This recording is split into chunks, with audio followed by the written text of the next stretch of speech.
Respect can be both given and or received. Depending on an individual's cultural reference frame, respect can be something that is earned.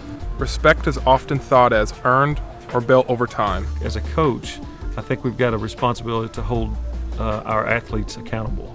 And if we say we're going to do something and then we don't do it, then it's hard for them to respect what we say and what we do. I don't want the kids to fear me. I want them to respect me, and therefore it makes their willingness to participate and do the things that we ask them to do much more amicable, and makes them more willing to participate. I grew up a military brat. My dad was in the military for 20 plus years.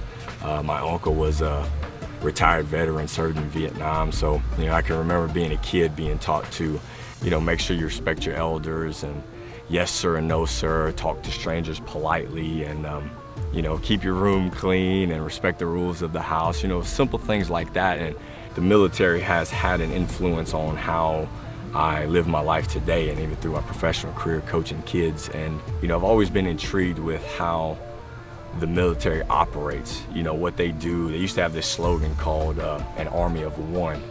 And I think that's really interesting, because the army of one isn't necessarily talking about one, the individual. It's talking about the collective, the team, the unit. And in our sports as coaches, that's kind of what we try to replicate. We're trying to take the individuality out of it and trying to get those guys to respect each other, as a team and as a unit, as a family, and where that can lead and take them from there. It's easy to continue to talk, but it's harder to just sit back and listen and understand what people are trying to say.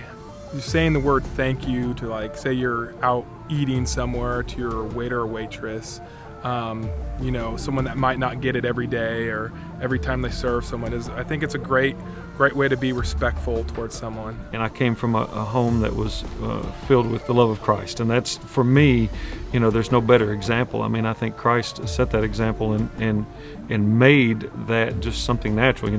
I don't know that you can have it without love. So we've got love, and then out of having a love for people, you just respect people. And so I saw that demonstrated to me at home, through my parents, and I try to do that as well. I want people to know that love through the way that I treat them, which begins with respecting them and who they are.